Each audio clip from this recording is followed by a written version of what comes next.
When a broken woman arrived at his remote ranch carrying the child of her abuser, the solitary rancher made a choice that would change 3 lives forever. He opened his heart to raise a child that wasn't his own, becoming the father figure neither of them ever expected to find. But what drove a man who had sworn off family to risk everything for strangers? It all started when Thomas Hartwell lowered his rifle and watched the wolf run into the tall grass, blood trailing behind it. The beast had been after his cattle again, but this time it got away wounded and angry. He turned toward his small wooden house, but stopped when he saw something moving in the distance. A person was walking across his land, but something was wrong. The figure kept stumbling, falling, then getting back up. Thomas squinted his eyes and saw it was a woman in a dark dress. She was holding her stomach like she was hurt. The woman fell down again, but this time she didn't get up. Thomas ran toward her, his boots pounding on the hard dirt. The Nebraska Territory was a dangerous place in 1867, especially for someone alone. Wild animals, bad weather, and worse men all waited to hurt anyone who wasn't careful. When he reached her, Thomas could see she was young, maybe 20 years old. Her brown hair was messy and full of dirt, her dress was torn in 3 places, and her face was pale as winter snow. But what made Thomas's heart race was her belly. She was going to have a baby. And soon, "Ma'am," Thomas said softly, kneeling down beside her.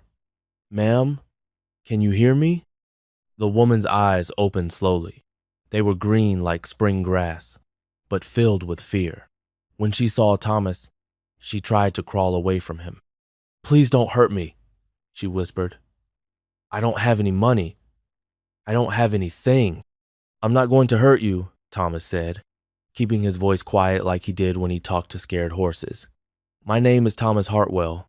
This is my land. You're safe now." The woman stared at him for a long moment, like she was trying to decide if he was telling the truth.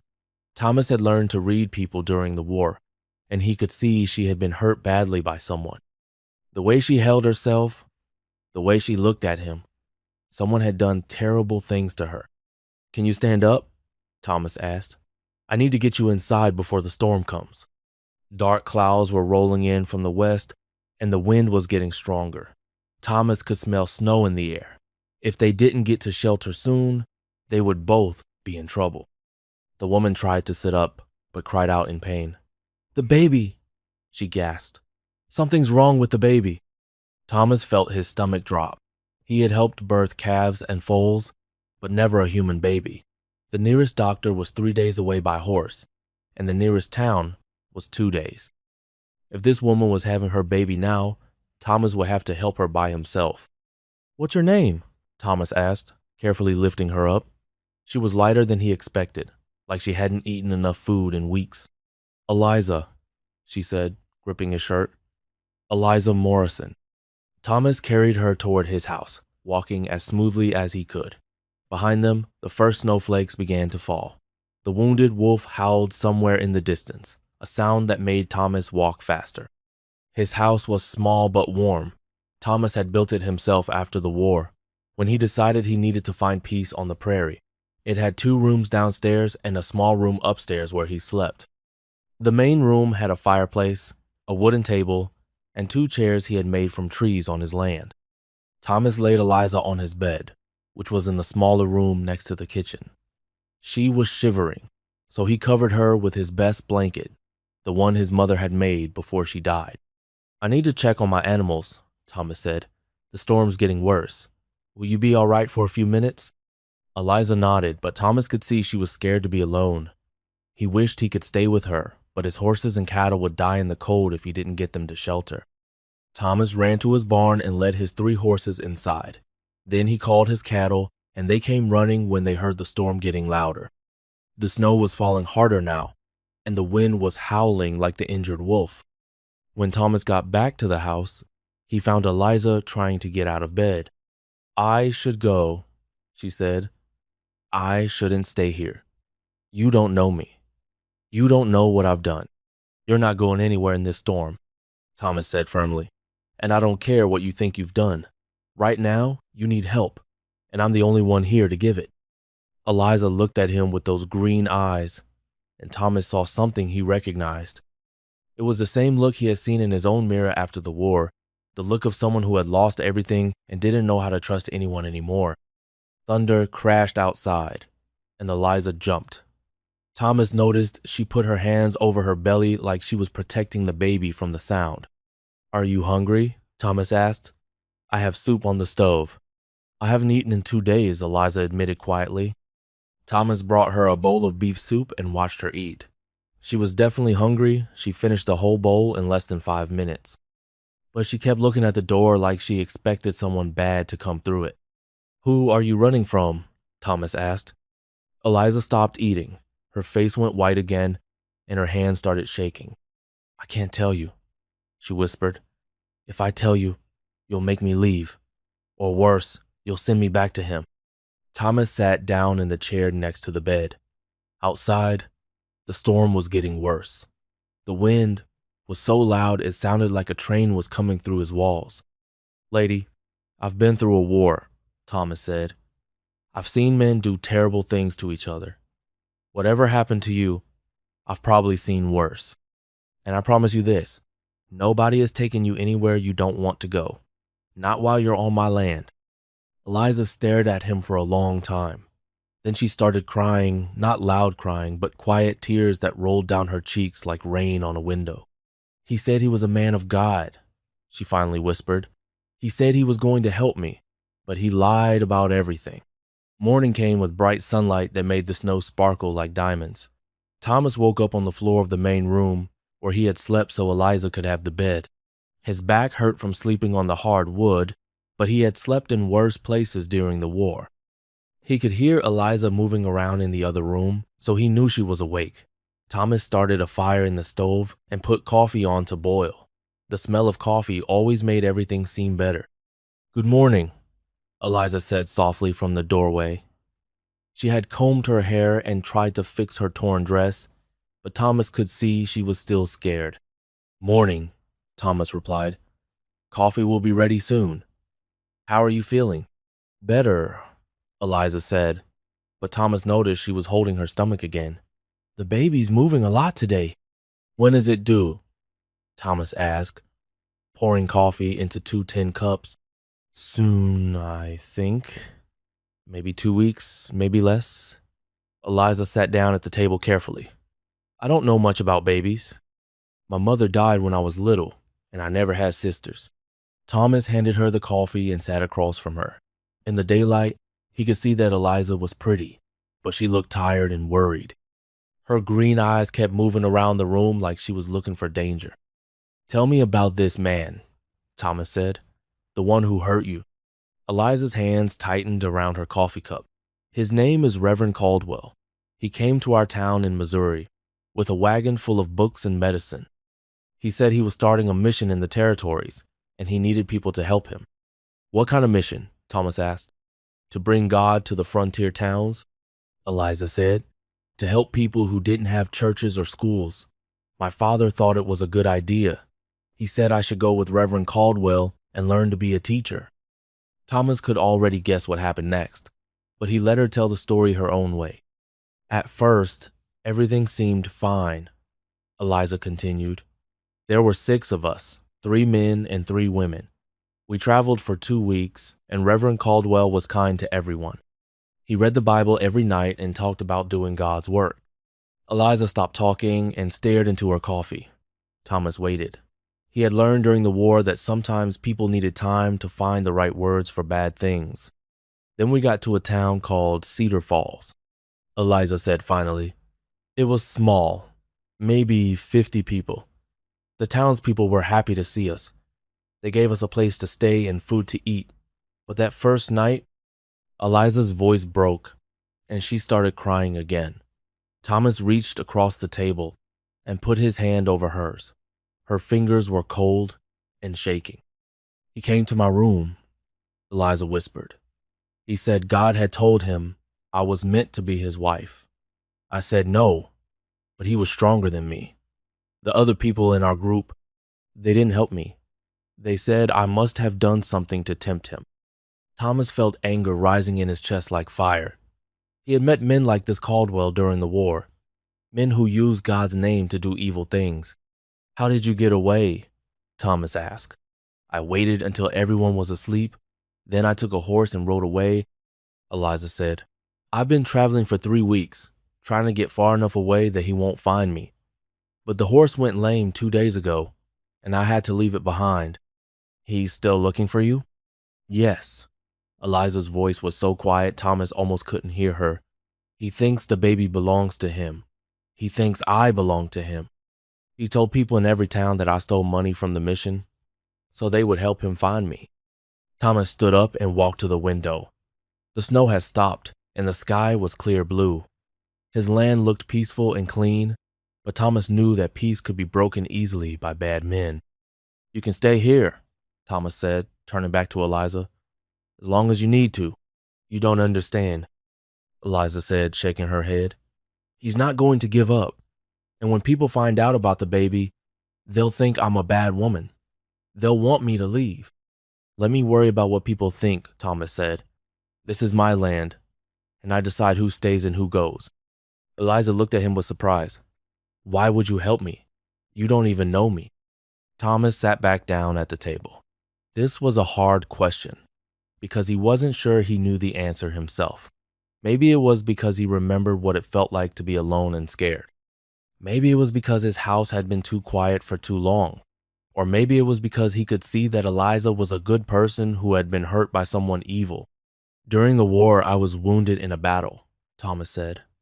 "I was lying in a field for 2 days waiting to die. Then a farmer found me and took me to his house. His wife took care of me for 3 months until I was strong enough to travel.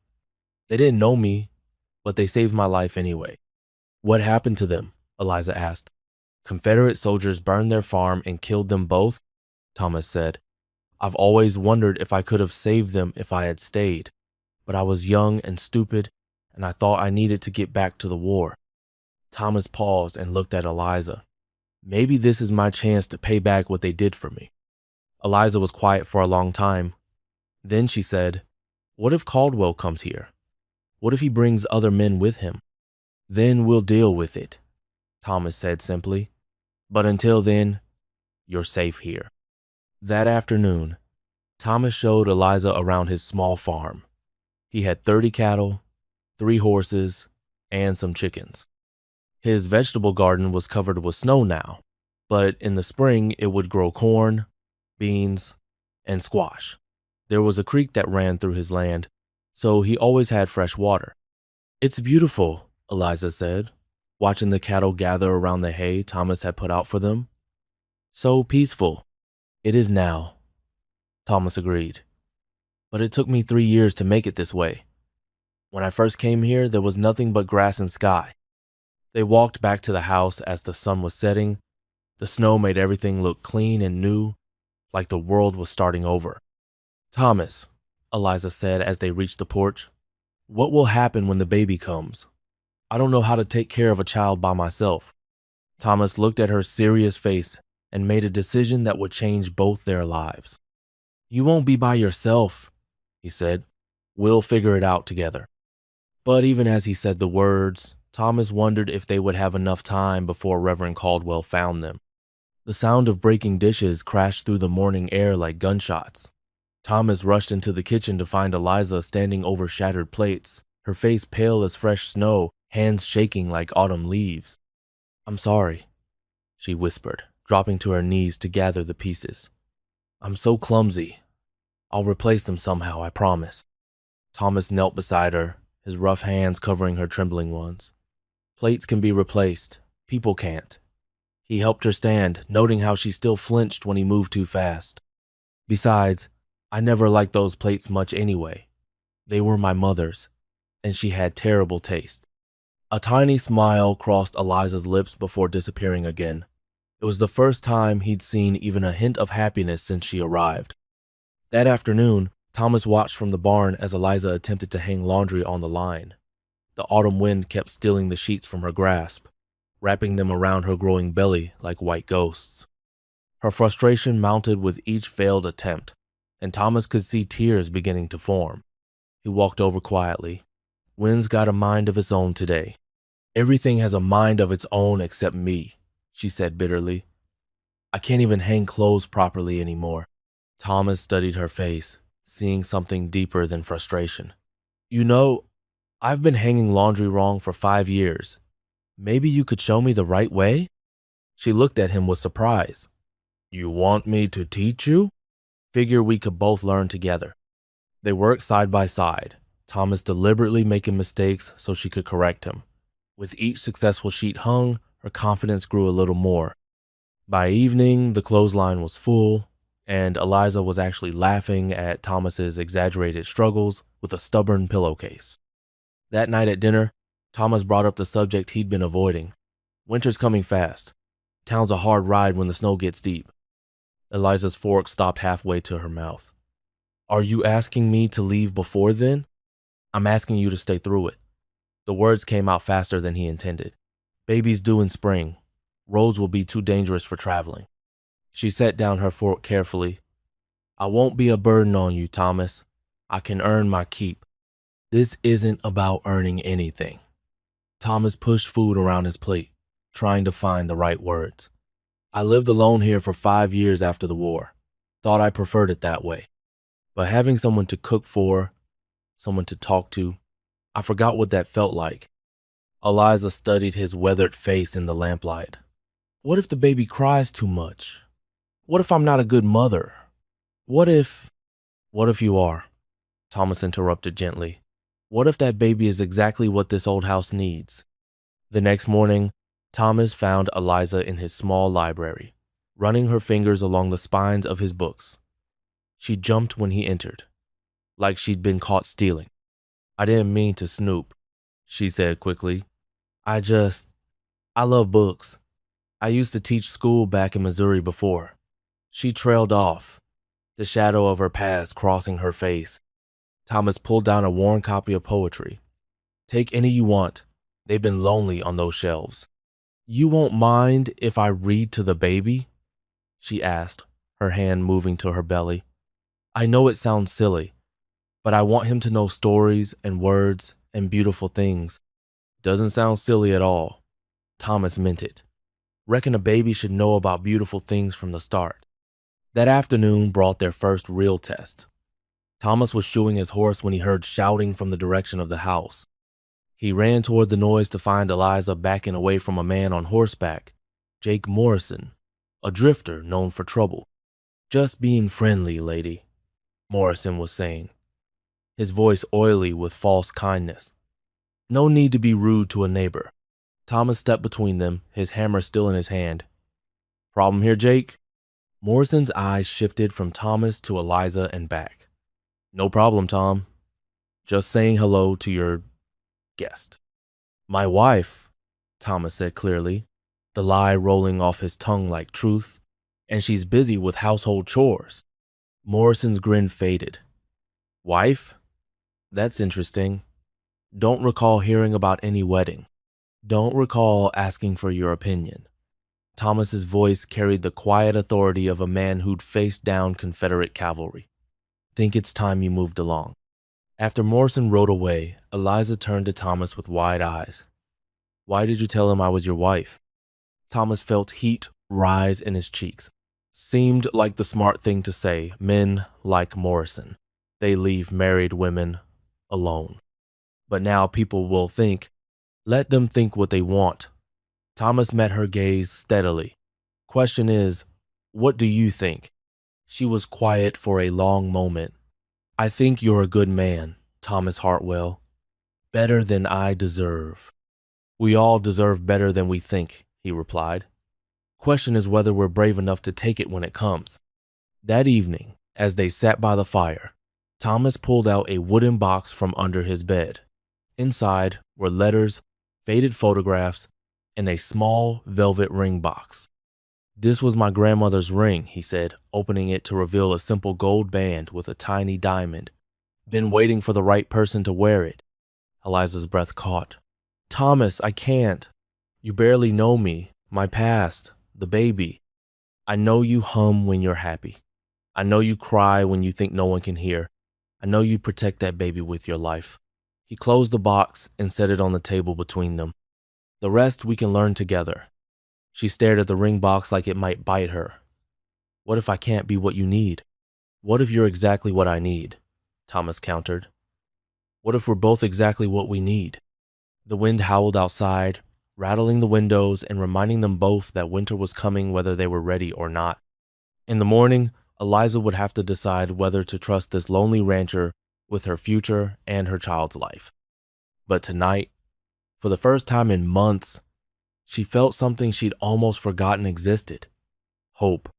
The first blizzard hit 3 days before Christmas, burying the world in white silence that made everything beyond the windows disappear. Thomas woke to find Eliza standing at the kitchen window, her breath fogging the glass as she stared into the swirling snow. It's like the whole world ended, she whispered, her voice tight with worry. Thomas joined her at the window, noting how she didn't step away when he got close anymore. Looks scary, but we're ready for it. Got enough food stored to last until spring, plenty of firewood, and the animals are safe in the barn. What if the baby comes early? What if something goes wrong? Her hand moved to her growing belly, now round as a summer melon. Then we handle it, Thomas said simply. Same way folks have been handling winter babies for hundreds of years. But as the days stretched into weeks of endless white, Thomas began to understand Eliza's fears. The isolation was complete. No neighbors, no town, no help if things went wrong. Just the two of them in a world that had shrunk down to the walls of his small house. The first real test came when Thomas caught fever in January. He tried to hide it, working through chills and dizziness until he collapsed while feeding the cattle. Eliza found him face down in the snow, barely conscious. Thomas! Thomas, wake up! She struggled to pull him upright, her pregnant belly making it hard to balance. Please don't leave me alone out here. For 3 days, she nursed him through the fever, bringing cool cloths for his burning forehead and forcing him to drink broth when he could barely stay awake. Thomas drifted in and out of consciousness, sometimes thinking he was back in the war, sometimes calling for his mother. On the 4th morning, his fever broke. He opened his eyes to find Eliza asleep in the chair beside his bed, her head tilted at an uncomfortable angle, one hand still holding a damp cloth. Eliza, he said softly. She jerked awake, her eyes immediately searching his face. How do you feel? Like I got trampled by a herd of buffalo, Thomas admitted. But alive, thanks to you. Tears filled her eyes. I was so scared. I didn't know what I'd do if you. Hey, Thomas reached for her hand, surprised when she didn't pull away. I'm not going anywhere. You promise? I promise. From that day forward, something changed between them. The careful politeness disappeared, replaced by the easy comfort of people who'd seen each other at their worst and stayed anyway. February brought a different kind of challenge. Cabin fever set in like a slow sickness, making them both snappy and restless. The walls seemed to close in a little more each day, and their conversations grew shorter and sharper. The breaking point came over something as silly as how to stack firewood. That's not how you do it, Eliza said, watching Thomas arrange logs by the fireplace. If you stack them that way, they won't dry properly. Been stacking firewood for 30 years, Thomas replied, his voice tighter than usual. Think I know what I'm doing? I'm just trying to help. Don't need help with firewood. Fine. Eliza turned away, her movements sharp with frustration. I won't try to help with anything else either. They didn't speak for 2 days. The silence felt heavier than the snow outside, pressing down on them until Thomas couldn't stand it anymore. He found Eliza in the small bedroom, mending baby clothes by lamplight. Her needle moved with angry precision, stabbing through the fabric like she was fighting a battle. I'm sorry, he said from the doorway. She didn't look up. For what? For being a stubborn fool, for taking my bad mood out on you, he paused, struggling for words, for making you feel like you don't belong here. Eliza's needle stilled. Do I belong here, Thomas? More than I do, he said honestly. This house was just a place I slept before you came. Now it feels like home. She finally looked at him, and he saw forgiveness in her green eyes. I'm sorry too. I know I'm difficult sometimes. I'm not used to having someone care what happens to me. Well, get used to it, Thomas said, because I do care, more than I probably should. The next challenge came from an unexpected direction. While checking the animals one morning, Thomas discovered that his prize bull had somehow gotten into the grain store and eaten himself sick. The animal was bloated and in pain, barely able to stand. What's wrong with him? Eliza asked, following Thomas to the barn, despite his protest that she should stay inside. Grain bloat. Ate too much too fast. Thomas examined the suffering animal with worried eyes. Might lose him. What can we do? Not much. Keep him walking if possible. Try to get the gas to pass. Thomas's voice was grim. This bull represents most of my breeding stock. If he dies, Eliza was quiet for a moment. In Missouri, my father was a veterinarian. I used to help him with sick animals. Thomas looked at her with surprise. You never mentioned that. You never asked about my past. She moved closer to the bull, her movements calm and confident. There's something we can try, but it's risky. Together, they worked through the day and into the night, taking turns walking the bull around the barn, massaging his sides, and administering the remedies Eliza remembered from her childhood. Thomas watched her work with growing amazement. This was a side of her he'd never seen, confident, knowledgeable, completely in control. By morning, the bull was better. Not completely well, but out of danger. You saved him, Thomas said, exhaustion and gratitude mixing in his voice. We saved him, Eliza corrected. I couldn't have done it alone. Seems like you know a lot more about doctoring than you let on. She was quiet for a long moment. My father wanted me to be a teacher, but I loved working with animals. He said it wasn't proper work for a lady. Her hand moved to her belly. Maybe I can teach this little one about both books and animals. Maybe you can teach me too, Thomas said, about the animal doctoring. I mean, could be useful to know. As winter began to loosen its grip in early March, Thomas realized that somewhere between the fever and the fights and the long nights talking by the fire, Eliza had stopped being his guest and started being his partner. They worked together like they'd been doing it for years, anticipating each other's needs, sharing the load without discussion. But the biggest change was in how they looked at each other. The careful distance had disappeared, replaced by something warmer and more dangerous. Thomas caught himself watching her hum while she cooked, and sometimes he caught her watching him too. Neither of them spoke about it yet, but it hung in the air between them like a promise waiting to be kept. The screaming started at midnight and didn't stop for 12 hours. Thomas stood in his kitchen, watching the ceiling shake as Eliza fought the hardest battle of her life above him. Mrs. Peterson, the town's only midwife, rushed between the bedroom and the kitchen, her face growing more worried with each trip. More hot water, she called down, and clean towels. All of them. Thomas had fought in 3 major battles during the war. He had seen men die and watched cities burn, but nothing had prepared him for this kind of helplessness. Every cry from upstairs cut through him like a knife. He wanted to help, but there was nothing a man could do except wait and pray. The storm outside matched the chaos inside. Rain pounded against the windows while thunder shook the whole house. Lightning lit up the prairie in bright flashes, making everything look scary and wild. Thomas thought it was like the whole world was fighting alongside Eliza. Is she going to be okay? He asked Mrs. Peterson during one of her trips downstairs. The older woman paused, wiping sweat from her forehead. First babies are always hard work. She's strong, Thomas. Stronger than she knows. But her eyes told a different story. Thomas saw the worry hiding behind her calm words. Hour 6 brought new fears. Eliza's voice grew weaker. The spaces between her cries grew longer. Mrs. Peterson stopped coming downstairs, and Thomas heard her moving around quickly above him. He wanted to run up there and see what was happening, but the midwife had made him promise to stay away. Some things are women's work, she had said. You helped by staying out of the way. Thomas heated more water and folded more towels.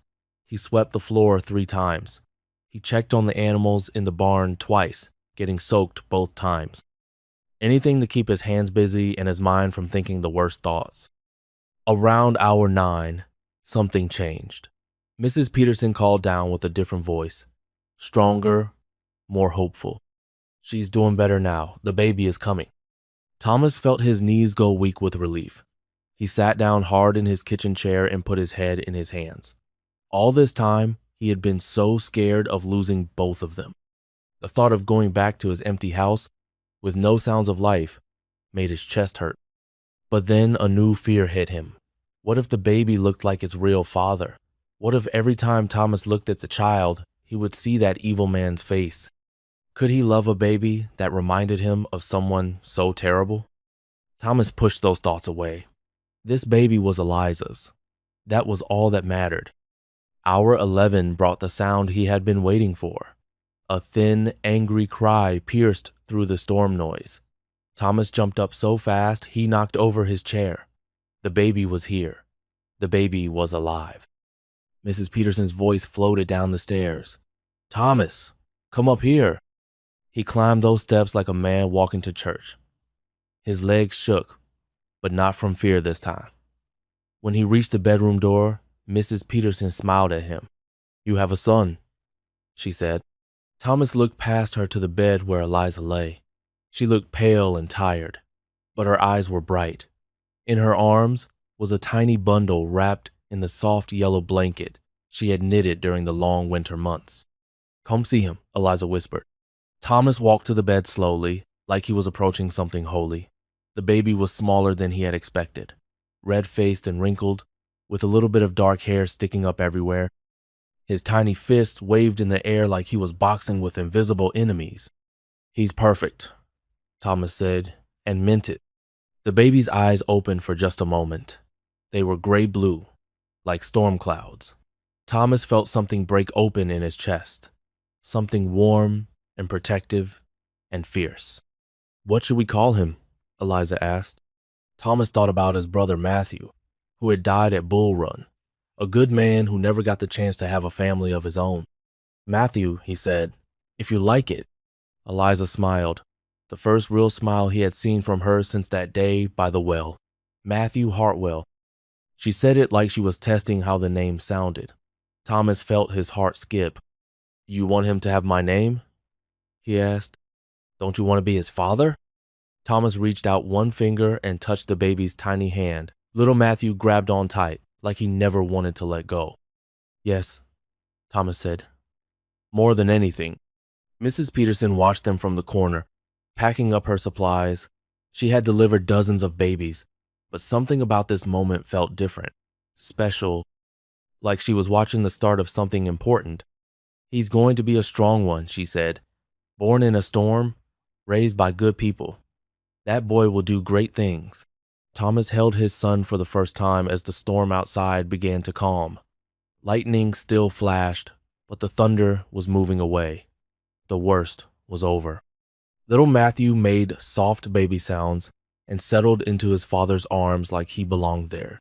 Thomas looked down at the tiny face and saw only innocence, only possibility, only love. All his fears about the baby's real father melted away. This was his son now, his family, his responsibility, and his joy. "Welcome home, Matthew," he whispered. Outside, the sun broke through the storm clouds for the first time in days, filling the room with golden light. It felt like a blessing, like the start of everything good. 2-year-old Matthew Hartwell could outrun a chicken, charm a grumpy horse, and turn any quiet morning into an adventure that left his parents laughing until their sides hurt. But on this particular Tuesday morning, his usual mischief would be interrupted by a visitor who brought the kind of news that changes everything. Thomas watched from the kitchen window as Matthew chased their old rooster around the yard, giggling every time the bird squawked and flapped its wings. The boy had his mother's bright green eyes and his father's stubborn streak. When he wanted something, he went after it with the determination of a full-grown man. "Papa, Papa, come see!" Matthew called out. pointing excitedly at something in the dirt. Thomas stepped outside, wiping his hands on his work shirt. These morning moments with his son had become his favorite part of each day. Better than coffee for waking up his heart. "What did you find, little man?" "Worm," Matthew announced proudly, holding up a fat earthworm that wiggled between his tiny fingers. "Big worm." "That's a good one," Thomas agreed seriously. "Worms help our garden grow." Matthew considered this information, then carefully placed the worm back in the dirt and patted the spot gently. "Grow garden," he said. Thomas felt that familiar warm feeling in his chest. His son was kind, even to worms. Eliza was raising him right. Speaking of Eliza, she appeared in the doorway with flour dusting her apron and a smile on her face. The morning sun caught the gold highlights in her brown hair, and Thomas thought once again how lucky he was. The scared, broken woman who had collapsed by his well was gone. In her place was someone strong and happy and whole. "Breakfast is ready," she called. "And Matthew, you need to wash those hands before you touch anything in my clean kitchen." Matthew ran to the water pump, chattering about his worm discovery. Thomas followed more slowly, enjoying the sight of his family going about their normal morning routine. 2 years had given them this ordinary happiness that felt extraordinary because of everything they survived to get here. The town had accepted them completely. No one asked questions about Matthew's early arrival or about Eliza's past. They were just the Hartwell family, Thomas, Eliza, and little Matthew. The blacksmith always saved candy for Matthew when they went to town. Mrs. Chin at the general store let him help sort buttons. Even old grumpy Mr. Wallace smiled when Matthew waved at him from the wagon. Life was good, safe, peaceful. That's exactly when danger decided to knock on their door. The letter arrived with Jim Morrison, the traveling postman, who brought mail to all the far-flung farms and ranches. Jim usually stayed for coffee and gossip, but today he looked uncomfortable, nervous, like he was carrying something he didn't want to deliver. "Morning, Thomas," Jim said, but his usual cheerful voice was missing. "Got something here from Mrs. Hartwell." Eliza came out to greet Jim, wiping her hands on her apron. "How nice. I wasn't expecting any mail." Jim handed her a folded paper with black wax, sealing it shut. "Came through the main post office in town.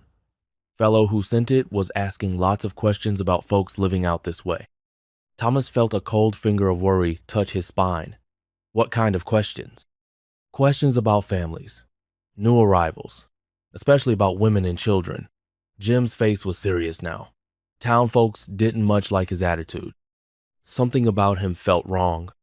Eliza stared at the letter in her hands like it might bite her. The black wax seal had been pressed with some kind of religious symbol, a cross surrounded by words too small to read. "Who sent it?" Thomas asked. "Called himself Reverend Caldwell," Jim replied. "Said he was looking for lost members of his flock." The letter fell from Eliza's hands like she'd been burned. Thomas caught it before it hit the ground, but not before he saw how white her face had gone. All the color drained away, leaving her looking like she might faint. "Eliza?" Thomas reached for her arm, but she stepped back. "It's him," she whispered. "He found us." Matthew, sensing something was wrong, stopped playing and moved closer to his mother. His little hand reached up to grab her skirt. "Mama sad?" he asked in his small voice. Eliza picked him up and held him tight, like she was afraid someone might steal him away. "Mama's okay, sweetheart, just surprised by the letter." But Thomas could see she was lying. She was terrified. Jim Morrison looked back and forth between them, clearly realizing he'd delivered bad news. "Should I tell the sheriff about this fellow?" Like I said, nobody in town trusted him much. "Yes," Thomas said quickly. "Tell Sheriff Williams that we might have trouble coming our way." After Jim rode off, Thomas opened the letter with shaking hands. The words inside were written in fancy handwriting, all proper and polite on the surface. But underneath the pretty language was something ugly and threatening. The letter talked about spiritual duty and reclaiming lost souls. It mentioned a wayward woman and an innocent child who needed proper guidance. But the worst part was the last line. I will be visiting soon to collect what belongs to God's work. Thomas read it twice, his anger growing with each word. This man was claiming ownership of his family, his wife, his son. What does he want? Eliza asked, even though she already knew. He wants to take you away, both of you. Thomas folded the letter and put it in his pocket.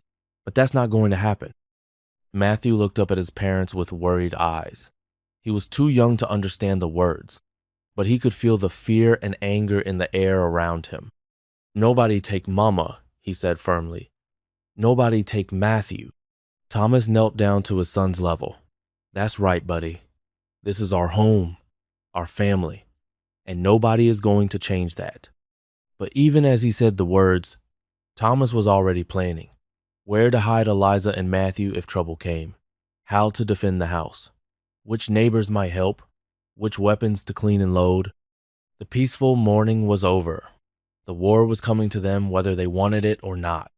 Eliza sat down heavily in her kitchen chair, still holding Matthew close. I thought we were safe, she said. I thought he would never find us. We are safe, Thomas promised. I won't let him hurt either of you. But safety, they all realized, was about to become something they'd have to fight for, rather than something they could simply enjoy. Outside, storm clouds were gathering on the horizon, and the wind was starting to pick up. It felt like a warning of the battle ahead. The church bell rang 13 times instead of 12, and every soul in town knew something evil had arrived. Reverend Caldwell stepped off the morning stage with a carpet bag in one hand and a Bible in the other, his black coat making him look like a crow among the sparrows. Thomas sat on his horse at the edge of town, watching through the general store window as people gathered around the stranger. The Reverend's voice carried across the dusty street like honey poured over broken glass. Good people of Nebraska, Caldwell began, raising his arms wide. I come seeking a lost lamb who wandered from my flock. A young woman with dark hair, traveling with child, who may have forgotten her Christian duties. Mrs. Henderson, the baker's wife, leaned forward with hungry eyes. She loved gossip more than her own bread. What did this woman do, Reverend? She ran from God's plan, Caldwell replied, shaking his head sadly. Left our mission without permission, taking with her a child who needs proper guidance. I worry for both their souls. Thomas felt his stomach turn cold. The way Caldwell said, proper guidance, made it sound like a threat wrapped in prayer. Old Pete the blacksmith scratched his beard. Ain't seen nobody like that, Reverend. This is a small town. We remember. But young Billy Thompson, who delivered mail and loved to feel important, spoke up. Wait, there's that woman living out at the Hartwell place. She's got a little boy, maybe 2 years old. Thomas wanted to ride down and silence Billy forever, but moving now would only make things worse. Instead, he listened as Caldwell's eyes lit up like candles in a dark room. Hartwell, you say? The Reverend's smile could have cut steel. Perhaps I should pay this family a visit. As a man of God, it's my duty to check on lost souls. Thomas rode home faster than he'd ever ridden, his horse's hooves beating out a warning rhythm against the hard earth.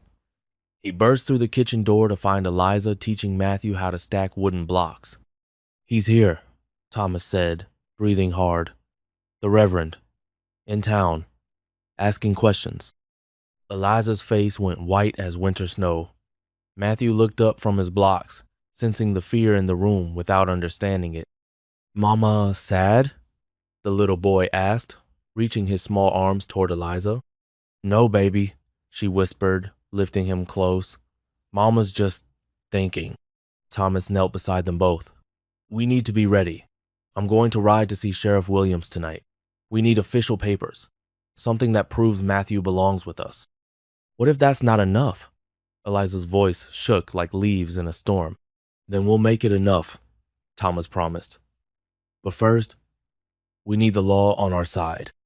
That evening, Thomas found Sheriff Williams cleaning his rifle on the jailhouse porch. Williams was a good man who'd served in the war alongside Thomas.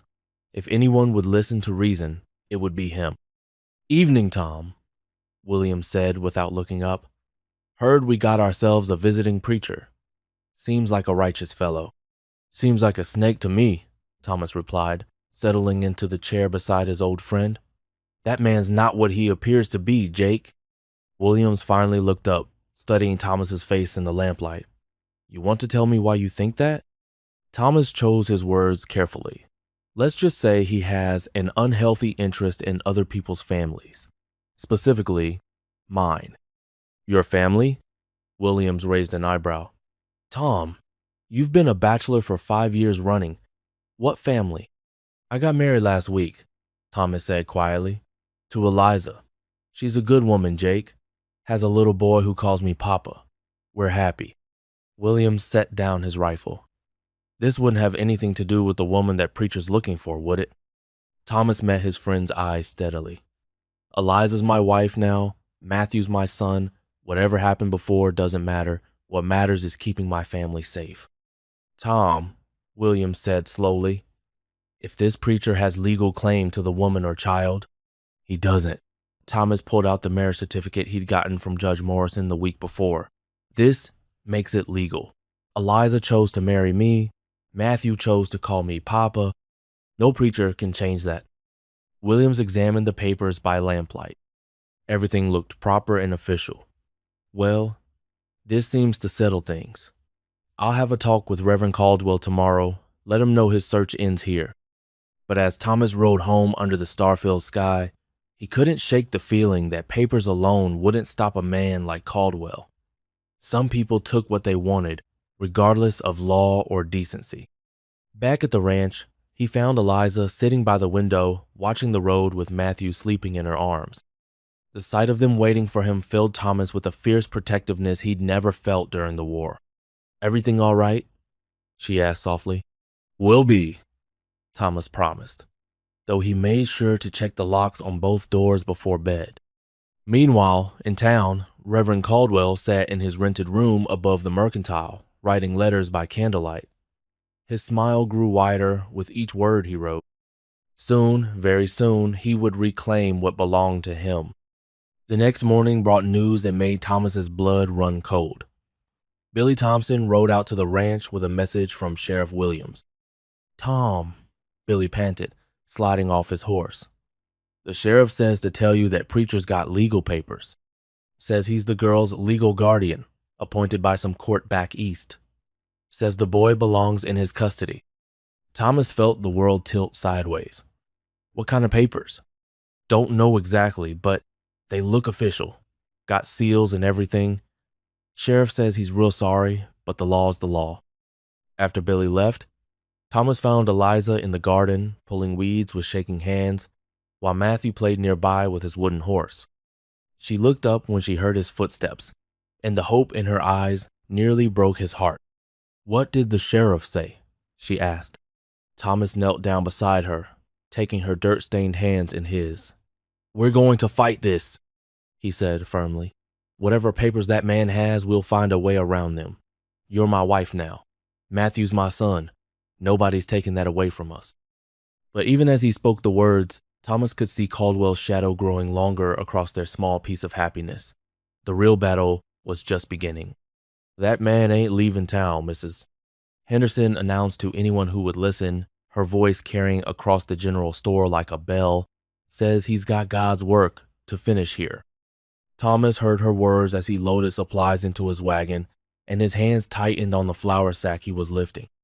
3 days had passed since Caldwell's arrival, and the preacher had made himself comfortable like a tick on a dog. Course he's staying, replied Frank Morrison, the store owner. Good to have a holy man around. Been too long since we had proper preaching in this town. But old Pete the blacksmith shook his grizzled head. Something wrong about that fellow. Seen his type during the war. Pretty words hiding ugly intentions. Thomas appreciated Pete's support, but he could count the supporters on one hand. Most folks seemed charmed by Caldwell's smooth talking and fancy Bible verses. At home, the worry was eating at them like rust on iron. Eliza jumped at every unexpected sound, and Matthew sensed the tension even though he couldn't understand it. The little boy stayed closer to his parents, clinging to Thomas's leg when he worked and refusing to play outside alone. Papa, Why Mama scared? Matthew asked one morning, his green eyes wide with confusion. Thomas knelt down to the boy's level, choosing his words carefully. Sometimes grown-ups have to deal with difficult people, but Papa's here to keep you and Mama safe. Bad man coming? Matthew whispered. Not if I can help it, Thomas promised, lifting his son into a fierce hug. But keeping that promise was getting harder every day. Caldwell had rented the room above the Mercantile and started holding evening services in the town square. His sermons drew crowds, especially the lonely widows and impressionable young folks who hung on his every word. Thomas attended one of these gatherings, standing in the back shadows to observe. Caldwell's voice rang out clear and strong in the evening air. Brothers and sisters, the preacher called, raising his hands toward the darkening sky. We must be vigilant against those who would corrupt the innocent. Children belong in righteous homes, not with those who mock God's sacred laws. The crowd murmured agreement, not understanding the hidden meaning behind his words. But Thomas heard the threat buried in the sermon, aimed directly at his family. After the service, several townspeople approached Thomas with questions. That your wife he's talking about, Tom? Asked Jim Bradley, the livery stable owner. My wife is Eliza Hartwell, Thomas replied firmly. She's a good woman and a good mother. Anyone who says different is welcome to discuss it with me. Bradley backed down at the steel in Thomas's voice, but Thomas knew the questions would keep coming. The real trouble started when Caldwell began visiting homes during the day, offering spiritual guidance and asking careful questions about the Hartwell family. Thomas learned about these visits from Sarah Collins, the seamstress who lived alone and valued honesty above politeness. He came by yesterday, Sarah told Thomas when he stopped by her shop, asking about your Eliza. Wanted to know how long she'd been here, what her previous circumstances were. I told him it wasn't his business, but he kept pressing. What did you tell him? Thomas asked. Nothing useful, Sarah replied with a sniff. Man gives me the shivers. Too many teeth in his smile, if you know what I mean. Thomas did know. Predators often smiled the widest when they were hunting. That evening, Thomas called a family meeting around their kitchen table. Matthew played with his wooden blocks nearby while the adults talked in low voices.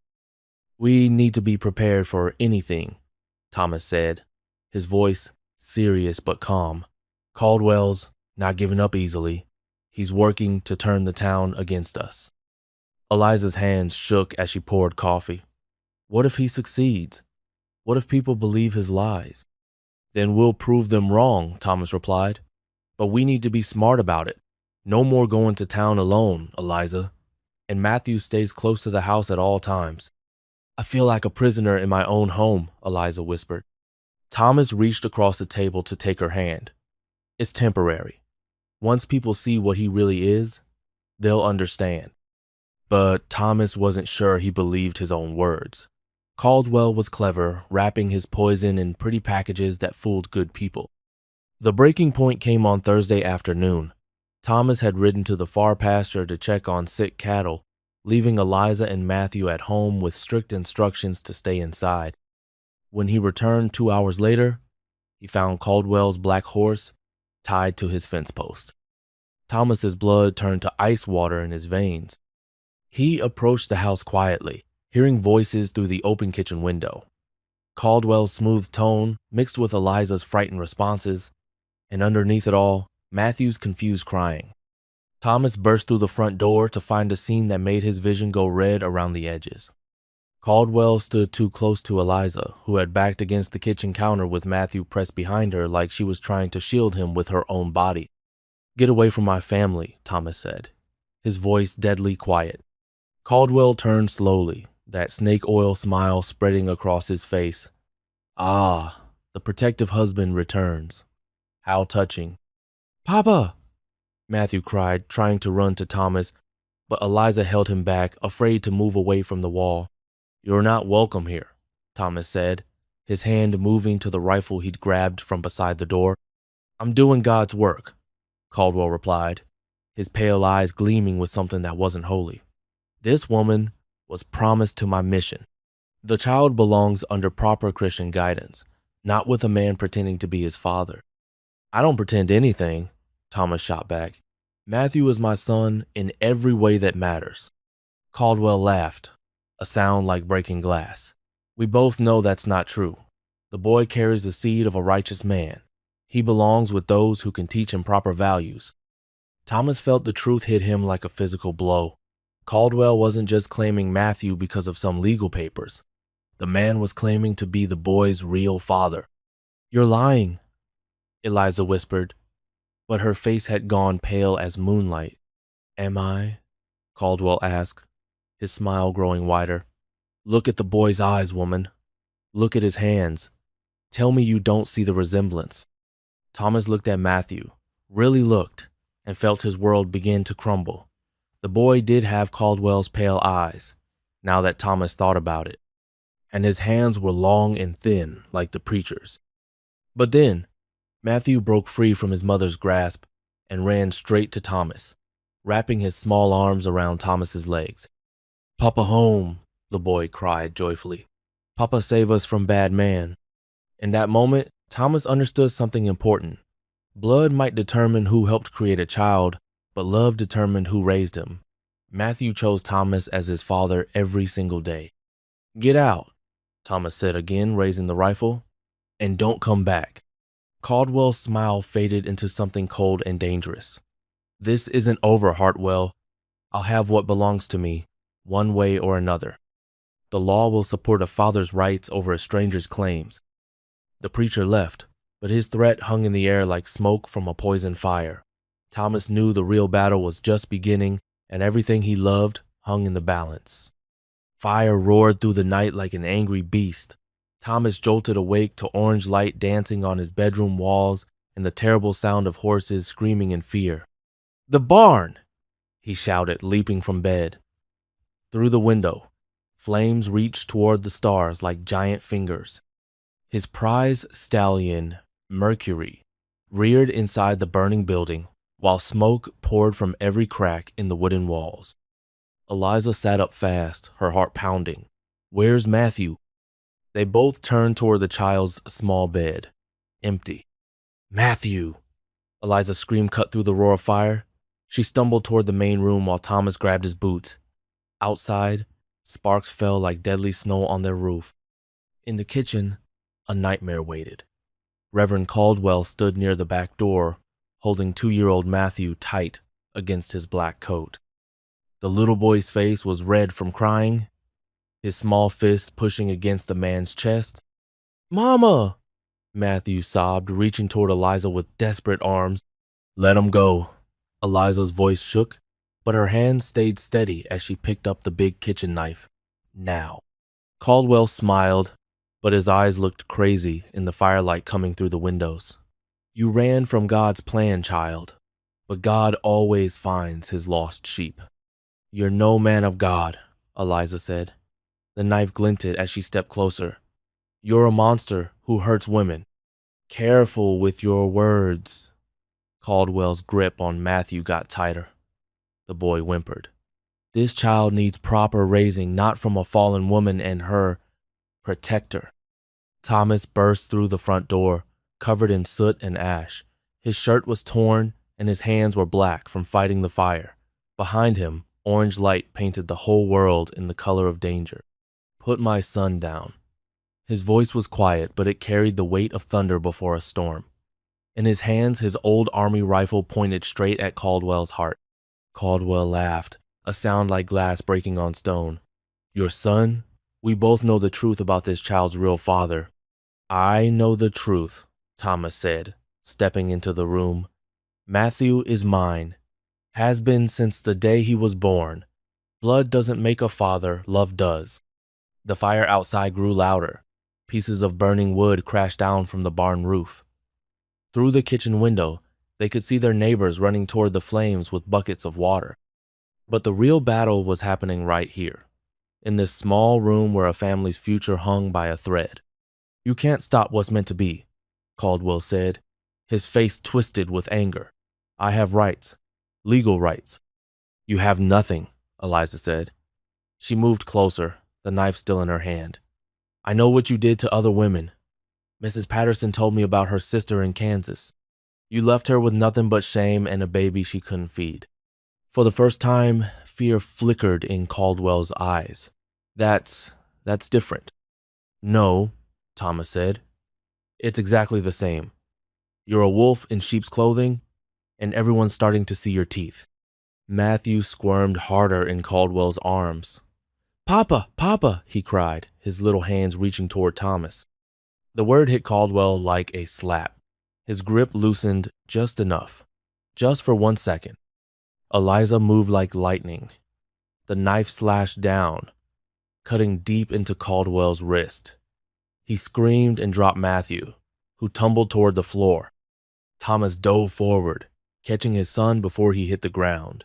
Behind them, Caldwell fell against the wall, clutching his bleeding arm and cursing. It's over, Thomas said, standing with Matthew safe in his arms. Sheriff Williams is already on his way. Half the town saw you sneaking around our property tonight. Blood dripped from Caldwell's wound onto the wooden floor. You don't understand. I have influence. Money. People will believe me over a whore and a broken-down soldier. Maybe, Eliza said, wiping the knife clean on her nightgown. But they'll believe what they see with their own eyes. Outside, voices called through the night. Thomas, Eliza, are you safe? Sheriff Williams had arrived with a dozen townspeople, all carrying lanterns and worried faces. Caldwell looked toward the door, then at the blood on his hands, then at the family standing together against him. For the first time, he seemed to understand that his power was just an illusion built on fear. This isn't finished, he whispered. Yes, Thomas said, bouncing Matthew gently to calm the boy's tears. It is. The sheriff stepped through the door just as Caldwell tried to run. 2 strong farmers grabbed his arms before he could reach the darkness outside. Found him sneaking around the barn about an hour ago, Sheriff Williams said, pulling out his handcuffs. Figured he might be up to no good. Looks like I was right. As they dragged Caldwell away, he kept shouting about his rights and God's will. But his words got swallowed by the sound of the fire dying down and the voices of neighbors working together to save what they could. Thomas, Eliza, and Matthew stood in their kitchen, holding each other tight. Through the window, the first light of dawn painted the sky pink and gold. The barn was gone, but they were still here. Still together, still a family. Is the bad man gone? Matthew asked in his small voice. Yes, Eliza whispered, kissing the top of his head. He's gone forever. But even as she spoke the words, she wondered if the scars Caldwell left behind would ever truly heal. 6 months later, the sound of hammers rang across the prairie like a song of hope. Thomas wiped sweat from his face and smiled as he watched his 3-year-old son try to help build the new barn. Papa, I'm strong like you, Matthew declared, picking up a nail that was bigger than his tiny finger. You sure are, buddy. Thomas ruffled the boy's dark hair. But maybe let me handle the sharp things for now. The whole town had come to help rebuild. Even Mrs. Henderson, who used to whisper about that woman behind her fan, now brought fresh bread and kind words. Amazing how facing down a real monster could change people's minds about who deserved their friendship. Thomas, called Jim Morrison, the trader who used to look at Eliza in ways that made Thomas's hands curl into fists. Now Jim treated her with the respect due to any neighbor's wife. We need you to check these support beams. As Thomas climbed up to examine the wooden frame, he felt eyes watching him. Eliza stood in the doorway of their house, one hand resting on her growing belly, where their second child lived and grew. This baby was different from Matthew. Wanted, planned, made from love instead of fear. Looking good, she called out, and Thomas couldn't tell if she meant the barn or something else. Either way, he felt his chest fill with pride. Dr. Patterson rode up on his old gray horse, medical bag bouncing against his saddle. Afternoon, folks. Thought I'd stop by and check on our expecting mother. Eliza disappeared inside with the doctor while Thomas climbed down from the barn frame. Through the window, he could hear her laughing at something Dr. Patterson said. That sound still surprised him sometimes, how easily joy came to her now, like water flowing after a drought. Mr. Hartwell? A small voice made him turn. Lucy Chen, the 8-year-old daughter of the new family from California, stood holding a folded paper. My mama sent this for you. Thomas opened the note and smiled. Mrs. Chen was asking if he could teach her husband about raising cattle. More and more folks were moving to Nebraska, and somehow Thomas had become the man they came to for advice about surviving on the prairie. Tell your mama we'll be happy to help, he said, handing Lucy a penny for her trouble. As the little girl skipped away, Sheriff Williams rode up with news written all over his face. I'm sorry to interrupt you right here, but if you're enjoying this story thus far, please consider to subscribe to our channel so that you can enjoy so many more in the future. And by the way, don't hesitate to like the video as well, and let us know your thoughts in the comments. Now enjoy the rest of the story.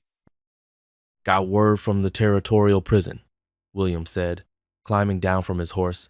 Caldwell won't be bothering anyone for a long time. Turns out there were other women willing to speak up once they heard he was locked up. 5 more came forward from different towns. Thomas felt something heavy lift from his shoulders. Good. They deserve justice. There's more. Williams lowered his voice. Judge Morrison, Jim's uncle, the one who handles adoptions, he wants to make things official.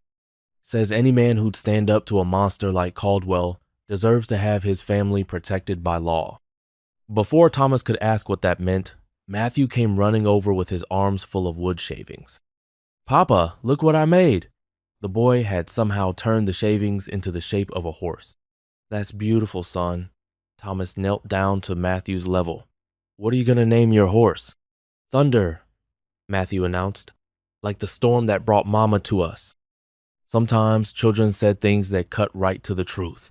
Thomas glanced toward the house where Dr. Patterson was finishing his examination of Eliza. She had come to them in a storm, scared and broken. Now she was the heart that made their house a home. Mr. Hartwell! Dr. Patterson's voice carried excitement as he stepped onto the porch. Everything looks perfect. The baby should arrive right around Christmas time.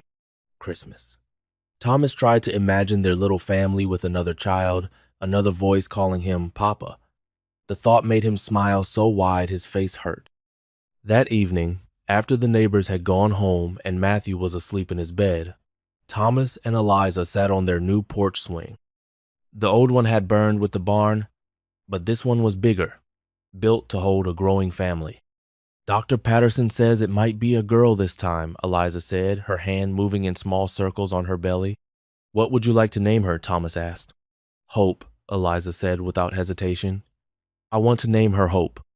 They sat in comfortable silence, watching the stars come out over their rebuilt land. In the distance, a coyote howled, but it didn't sound lonely anymore. It sounded like it was calling to its pack, reminding them that they belonged together. Thomas, Eliza said quietly, Sheriff Williams told me about the adoption papers. Are you sure you want to make it legal? Once your name is on those documents, Matthew will be your son, in the eyes of the law, forever.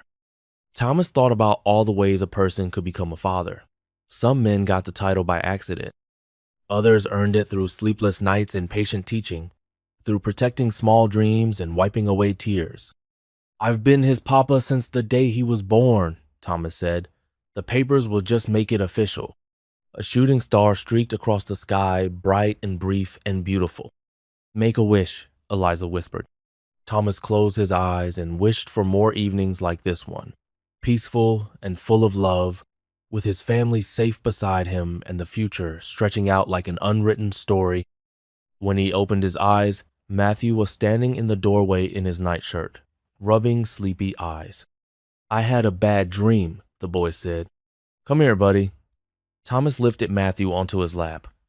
What was it about? The bad man came back and took you away. Eliza reached over to stroke Matthew's hair. That was just a dream, sweetheart. The bad man is gone forever, and Papa isn't going anywhere. Promise? Matthew asked. Promise, Thomas said, meaning it with every piece of his heart. As they carried their son back to bed, Thomas thought about the strange ways life could surprise you. 3 years ago, he'd been a man living alone, talking to his horses because they were the only listeners he had. Now he was a husband, a father, and soon to be a father again. Not bad for a man the world had forgotten. Not bad at all. Blood stained the white sheets like spilled wine, and Eliza's screams cut through the Christmas Eve blizzard like a knife through silk. Thomas paced the kitchen floor below, his boots wearing a path in the wood, while Dr. Patterson's grim voice drifted down from upstairs. "Something's wrong," Mrs. Patterson whispered as she hurried past with more hot water. "Very wrong." Thomas felt his stomach drop like a stone down a well. For 18 hours, Eliza had been fighting to bring their second child into the world. But the baby seemed determined to stay hidden, safe from the cold Nebraska winter of 1870. Upstairs, another scream tore through the house. Matthew stirred in his small bed by the fireplace, his 3-year-old face scrunched with worry even in sleep. "Thomas," Dr. Patterson called down, "I need to speak with you. Now." Thomas climbed the stairs with legs that felt like wet rope. In their bedroom, Eliza lay pale as the snow outside, her dark hair plastered to her head with sweat. Her green eyes found his, and he saw fear there that matched his own. "The baby's cord is wrapped around its neck," Dr. Patterson said quietly.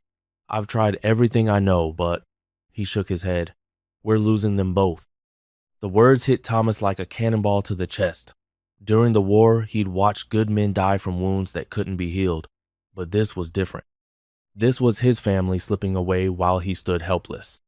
"There has to be something," Thomas said. "Someone who knows more than we do."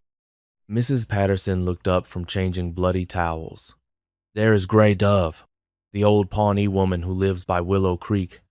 Her people say she can help when regular medicine fails." Thomas looked out the window at the blizzard raging beyond the glass. Snow fell so thick he couldn't see past their barn. Willow Creek was 5 miles away through open prairie where a man could freeze to death in minutes. "I'll go," he said. "Thomas!" "No." Eliza's voice was weak but determined. "The storm will kill you before you get halfway there." "Maybe," Thomas replied, pulling on his heaviest coat. "But staying here will definitely kill you. And I'd rather die trying than live, knowing I gave up." He saddled Mercury in the barn, talking to the old horse like a friend. "I know it's crazy, boy, but we've done crazy things before and lived to tell about it." Mercury's breath made white clouds in the freezing air as Thomas led him into the storm. The wind hit them like a living thing, trying to push them back toward the warm barn. Snow stung Thomas's face and hands, but he urged Mercury forward into the white darkness. Navigation became a guessing game. Thomas followed fence lines when he could find them, used his compass when the snow cleared enough to see it, and mostly trusted Mercury's instincts to find the way. Twice they got turned around completely. Once they nearly walked into a frozen creek that could have killed them both. But somehow, after what felt like hours of fighting through the blizzard, smoke appeared through the swirling snow. Gray Dove's cabin sat beside Willow Creek like a lighthouse in a storm. The old woman opened her door before Thomas could knock, as if she'd been watching for him through the white curtain of snow. "Your woman fights to bring life into the world," she said in her careful English, "but the child's spirit is confused. It does not know whether to stay or go." "Can you help her?" Thomas asked, shaking snow from his coat. Gray Dove's weathered face showed no emotion. As she gathered small bundles of herbs, carved stones, and other items Thomas didn't recognize. "The spirits will decide. But we must give them reason to choose life."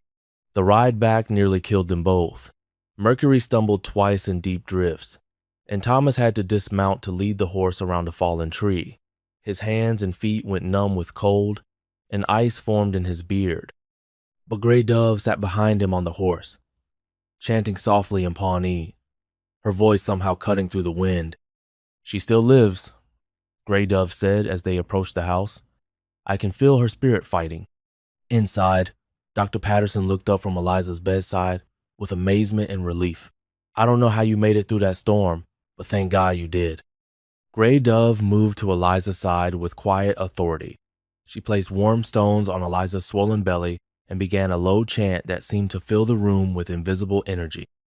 Then she mixed herbs into steaming water, creating tea that smelled like prairie flowers and morning rain.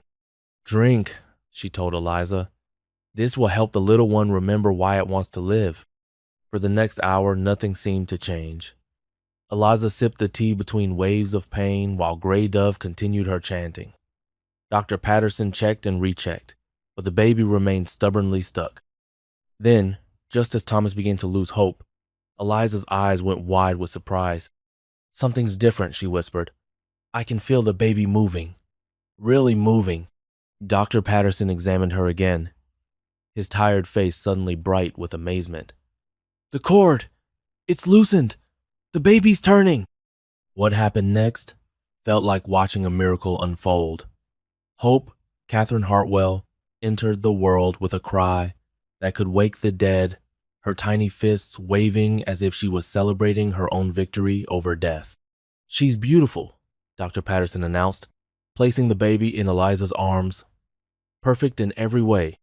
Thomas looked at his daughter for the first time and felt something break open in his chest. She had Eliza's green eyes and a stubborn expression that reminded him of himself.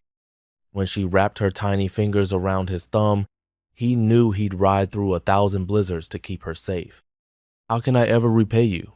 he asked Gray Dove, who was quietly packing her herbs away. The old woman smiled. "When the snow melts, bring your family to visit. My grandson Joseph needs to learn that courage comes in all colors." As Christmas morning dawned clear and bright, Matthew woke to discover he had a baby sister. He approached the bed where Eliza held Hope with the careful steps of someone approaching something precious and fragile. "She's so tiny," he whispered. "Does she know I'm her big brother?" "She knows," Eliza said, adjusting Hope so Matthew could see her better. "And she's going to need you to teach her everything about being brave and kind." Matthew's chest puffed out with pride at this important responsibility. "I'll protect her forever, Mama. Nobody will ever hurt her while I'm around." Thomas watched his son gently stroke Hope's tiny hand and felt his heart overflow with love and gratitude. Outside, the blizzard had ended, leaving the world buried in clean white snow. Inside, their family was complete and whole. But as he held his new daughter, Thomas couldn't shake the feeling that this was just the beginning of their challenges. The frontier gave families beautiful moments, but it also tested them in ways no one could predict. Corn stalks stood dead in the fields like tiny skeletons, their brown leaves rustling with sounds that reminded Thomas of old bones breaking. Summer 1872 had arrived like the devil's own furnace, turning their green paradise into a dusty graveyard where nothing grew and hope died a little more each day. "Papa, why did God stop sending rain?" 4-year-old Matthew asked, kicking at dirt so hard it had cracked into puzzle pieces. Thomas wiped sweat from his forehead and tried to think of an answer that wouldn't frighten his son. The truth was simple and terrible. No rain meant no crops meant no money, and no money meant losing everything they'd built together. "Sometimes the sky gets tired," Thomas said finally, "but it always remembers how to rain again." Baby Hope, now 18 months old and walking everywhere on unsteady legs, picked up a handful of dust and threw it in the air like confetti. She giggled as the brown particles drifted down on her dark curls, too young to understand that their world was slowly dying of thirst. Eliza appeared in the kitchen doorway, bouncing little David on her hip. Their third child, born just 6 months ago, seemed perfectly content despite the heat and worry that surrounded him. Sometimes babies were blessed with ignorance that adults envied. "Mr. Jameson is coming up the road," Eliza said quietly. "He's got papers in his hand." Thomas felt his stomach twist like a rope pulled too tight. The banker had been patient for months, but patience didn't pay bills or feed families. They owed $300 for the land and equipment, money that should have come from selling wheat and corn that now lay dead in the fields. By noon, the temperature had climbed past 100 degrees for the 15th day in a row. Mr. Jameson arrived in his fancy buggy, his round face red as a beet, and his white shirt soaked with sweat. "Terrible business, this drought," Jameson said, climbing down carefully from his buggy. Worst I've seen in 20 years of banking. They gathered around the kitchen table where Eliza served water that tasted of dust and desperation. Through the window, Thomas could see his cattle standing in whatever shade they could find, their ribs beginning to show through their hides. I'll speak plainly, Hartwell, Jameson said, mopping his forehead with a handkerchief that had seen better days. The bank needs payment. Half the farmers in the county are failing. We can't carry everyone forever. How long do we have? Thomas asked, though he dreaded the answer. 60 days. If you can't make a substantial payment by then, we'll have no choice but to foreclose. 60 days. Thomas calculated rapidly in his head. The well had dropped to 20 feet and was still falling. Their savings had already gone to buying expensive feed for the animals. Even if it rained tomorrow, nothing would grow fast enough to save them. There might be another option, Jameson continued, pulling official-looking papers from his leather satchel. The Union Pacific Railroad is hiring experienced men for dangerous work, track laying through hostile territory. $45 a month, plus meals and transportation. Eliza's face went pale as milk. Railroad work meant months away from home, living in rough camps with men who settled arguments with guns and fists. It meant leaving her alone with 3 small children in a world that was already too hard for strong men. Think it over, Jameson said, standing to leave. But don't think too long. Opportunity doesn't wait for anyone. That night, Thomas walked out to the barn where Mercury nickered softly in greeting. The old warhorse was getting gray around the muzzle, but his eyes still held intelligence and loyalty that human beings often lack. What do you think, old friend? Thomas asked, stroking the horse's neck. Should I abandon my family to save my family? Mercury had no answers, but Thomas could hear his own heart beating out the rhythm of impossible choices. Stay home and watch them lose everything. Leave home and maybe never see them again. The next morning brought visitors that nobody expected. Jim Morrison rode up, leading a small parade of familiar faces.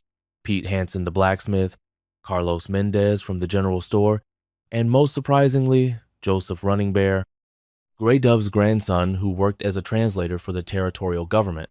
We've got a proposition, Jim announced, climbing down from his dusty horse. Every farmer within 50 miles is facing the same demon. What if we stopped fighting alone and started fighting together? They crowded around the kitchen table while Eliza served coffee that was mostly chicory and hope. The children played quietly in the corner, sensing that important grown-up business was happening. Joseph here knows things about water that we never learned in school, Pete said, nodding toward the young Pawnee man. His people have been farming this land since before our grandfathers were born. Joseph's dark eyes were serious as he spread a hand-drawn map on the table. There is a river beneath this earth that white men cannot see. My grandfather taught me to read the signs when I was just a boy learning to walk. What kind of signs? Thomas asked, leaning forward with interest. The way morning mist gathers in certain places, how some grass stays green longer than others, the feel of soil beneath your feet when you know how to listen. Joseph pointed to spots on his map that corresponded to their land and their neighbors' farms. Here, and especially here, the underground river runs strong and true. But how do we reach it? Carlos asked. We'd need to dig channels across miles of prairie. That's where cooperation comes in, Jim said. I've got horses and wagons for moving dirt. Pete can forge the metal tools we need. Carlos has shovels and rope in his store. Thomas has the strongest back in the county and land that sits right over the best water source. Thomas felt hope flickering like a candle flame in dark wind. What about equipment cost? Materials? Time? We trade labor instead of money, Pete suggested. You help me dig irrigation ditches to my farm. I'll make metal pipes for your water system. Everyone contributes what they can. Everyone benefits from the result. Eliza looked up from bouncing baby David. What about your own families? Your own problems? That's the beautiful part, Carlos said. If we connect all our farms with water channels, we either all survive together or all fail together. But failing together still beats failing alone. Little Matthew looked up from his wooden blocks. Papa, are we going to lose our house? Thomas knelt down to his son's level and saw the worry in those young eyes. Not if we can help it, buddy, but it's going to take harder work than we've ever done before. I can work hard, Matthew said seriously. I'm almost 5 years old. That afternoon, Joseph walked Thomas across their land, pointing out subtle signs that revealed where water flowed far beneath their feet, a particular type of buffalo grass that stayed greener longer, the way morning dew formed in specific patterns, how certain areas of soil felt different under their boots, softer, more alive. Your grandfather really taught you all this? Thomas asked. His grandfather taught him, and his grandfather's grandfather taught him, Joseph replied. The earth keeps its secrets, but it will share them with those who know how to ask politely. As the sun began to set, painting their dusty fields in shades of gold and amber, Thomas looked out over land that had seemed dead and worthless just hours before. Now he could imagine it green again, fed by hidden water and tended by neighbors working together. You really think this can work? He asked Joseph. The young man smiled. My people have a saying, when the surface world fails, look deeper. The earth always provides for those willing to dig.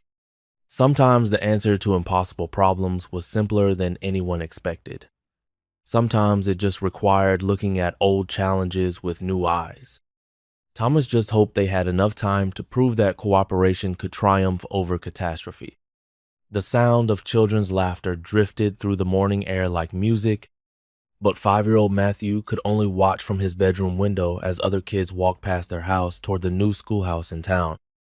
His small hands pressed against the glass, leaving fingerprints that Eliza would later wipe away with a heavy heart. Why can't I go with them, Mama? Matthew asked for what felt like the 100th time that September morning in 1872. Eliza set down her sewing and joined him at the window. Down the dusty road, she could see Tommy Peterson swinging his lunch pail, Sarah Williams carrying her new slate, and Joseph Running Bear walking quietly behind the group with his head down. All of them heading toward knowledge while her son stayed home. The walk is very long, sweetheart, she said, the same answer she'd given every day for 2 weeks. But Matthew was getting older, getting smarter, and simple answers weren't enough anymore. Joseph walks farther than me, and he gets to go. His grandmother told me so when we visited last week. Thomas appeared in the doorway, his face grim from the conversation he'd had in town the day before. Come here, son. Let's talk about this properly. They gathered around the kitchen table, where baby Hope played with wooden spoons, her cheerful babbling a sharp contrast to the serious mood. Thomas had rehearsed this conversation in his mind, but the words still felt like rocks in his throat. I went to see Mrs. Whitfield yesterday, he began. The new teacher from Boston.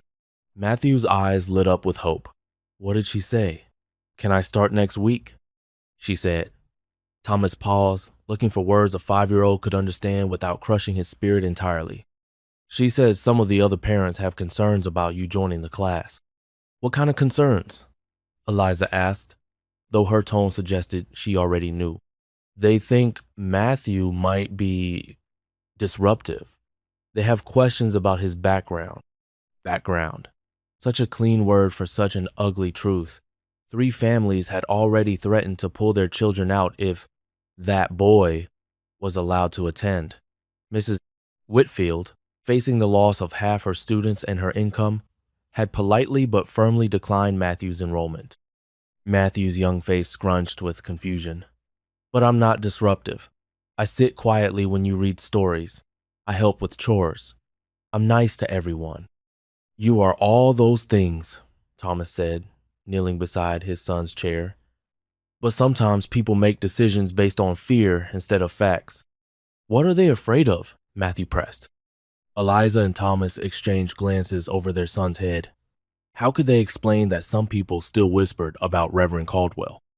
That gossip had twisted the truth until some folks believed Matthew carried his biological father's bad blood, that others simply couldn't accept a family that didn't fit their narrow idea of normal. They're afraid of what they don't understand, Eliza said finally. But that's their problem, not yours. So I can't go to school? Ever? The heartbreak in Matthew's voice made Thomas's chest ache. Not that school, but maybe we can make our own school, right here. Over the following weeks, Their kitchen table became Matthew's classroom. Eliza taught him letters using recipe cards and stories from her few precious books. Thomas showed him numbers through measuring grain and calculating distances between fence posts. Hope contributed by trying to eat the chalk and scribbling on slate boards with her chubby fingers. Matthew proved to be a remarkably quick learner. Within a month, he was reading simple sentences and writing his own name in careful letters. But despite his progress, Eliza noticed him growing quieter during the hours when other children passed by their house. "He's lonely," she told Thomas one evening as they watched Matthew play alone with his wooden toys. "Children need other children to learn from and play with." "I know," Thomas replied, "but what choice do we have? The whole town isn't going to change their minds overnight." The answer came from an unexpected source. On a crisp October morning, Singing Crow appeared at their door with an offer that would change everything. "My grandson Joseph tells me your Matthew is very bright," she said in her careful English, each word chosen with precision. "Joseph struggles with reading English words. Your son needs practice with our language and customs. Perhaps they could teach each other." Matthew practically vibrated with excitement. Could I really learn Pawnee words and hunting signs and how to read animal tracks? "All those things and more," Singing Crow promised. "My people believe wisdom grows best when different minds work together." The arrangement began immediately. 3 mornings a week, Joseph came to their house for English lessons. 3 afternoons a week, Matthew walked to the Pawnee camp by Willow Creek for traditional instruction. Both boys flourished under this exchange, becoming as close as blood brothers. Joseph taught Matthew to identify edible plants, read weather signs and cloud formations, and move silently through tall grass. Matthew helped Joseph with English pronunciation, arithmetic, and the strange customs of white settlers. Together, they created a friendship that bridged 2 worlds. But their unusual education sparked new problems in town. "It's bad enough that woman is raising a child of questionable parentage," Mrs. Henderson declared loudly at the general store. "Now she's letting him run wild with Indians too. Mark my words, no good will come of this mixing." "Joseph is a smart, respectful boy," Eliza replied calmly, though her hands shook as she counted out coins for flour. "And Matthew is learning things no traditional school could teach. Traditional schools teach proper values," Mrs. Henderson huffed. "Not heathen customs and savage ways." Other conversations weren't as polite. Thomas overheard men at the blacksmith shop questioning his judgment, wondering aloud if Matthew might grow up confused about his place in the world. Some suggested the boy needed proper masculine guidance instead of Indian nonsense. The tensions came to a head on a cold November afternoon. Thomas was loading supplies into his wagon when he heard shouting from behind the mercantile building. He dropped his rope and ran toward the noise, finding Matthew and Joseph surrounded by 4 older boys, including Tommy Peterson and Billy Henderson. "Half-breed freak," Tommy was yelling, his face red with borrowed anger. "My daddy says your real father was a crazy preacher who hurt your mama." Matthew's small fists were clenched, his whole body trembling with rage and confusion. Joseph stood beside him, ready to fight despite being outnumbered 2-1. "You don't know anything about my family," Matthew shouted back, his voice cracking with emotion. "Everyone knows the truth." Billy Henderson joined in, emboldened by his mother's opinions.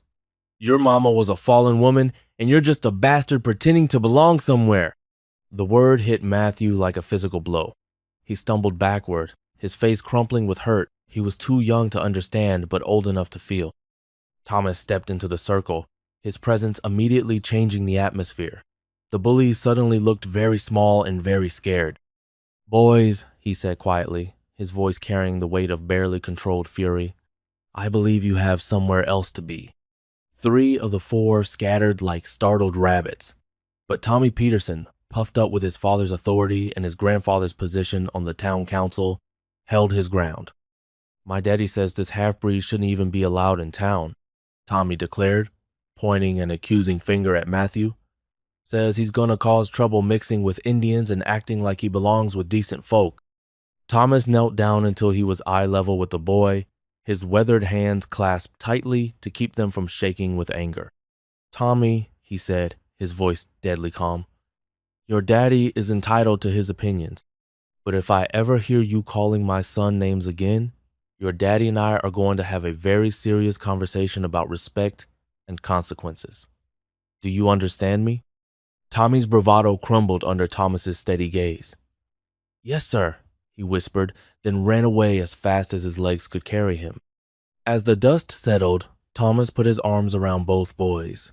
Matthew was trying not to cry, while Joseph looked ready to hunt down the bullies and teach them better manners. "Are you both all right?" Thomas asked.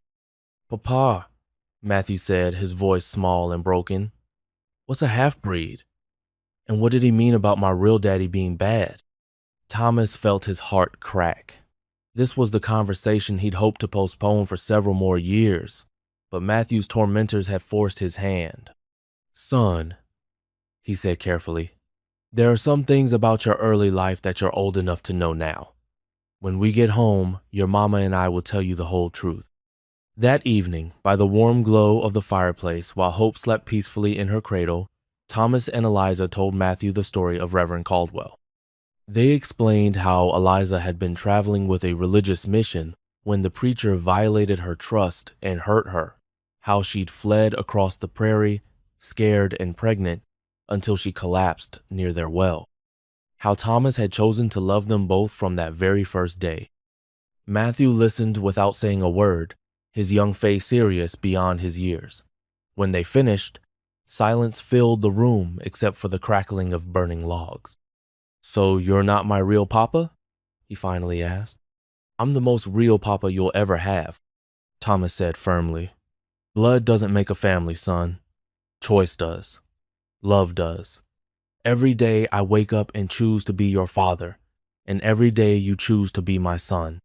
Matthew thought about this for a long moment, his intelligent eyes processing information that would challenge much older minds. "Tommy Peterson's daddy lives with him all the time," he said slowly, "but Tommy told Joseph that his daddy yells at him and hits him when he makes mistakes. You live with me and you never yell or hit, even when I break things or forget my chores. I think I got the better deal." Thomas laughed despite the heaviness in his heart, pulling his son into a hug that lasted until Hope woke up demanding attention. Later, as Thomas tucked Matthew into bed, the boy had one final question that surprised them both. "Papa, when I grow up and have children, will I be able to choose my family like you did?" "Yes," Thomas promised without hesitation, "and I hope you choose people who love you exactly as you are, just like we do. Will you teach me how to choose good people?" "Every day," Thomas said, smoothing the covers around his son, "starting with choosing to be kind to others, especially those who are different from you." As Thomas closed Matthew's bedroom door, he realized that his son had learned the most important lesson of all, not from any school, but from living in a family built on choice rather than chance. Outside, snow began to fall, covering the prairie in a blanket of white that made everything look clean and new.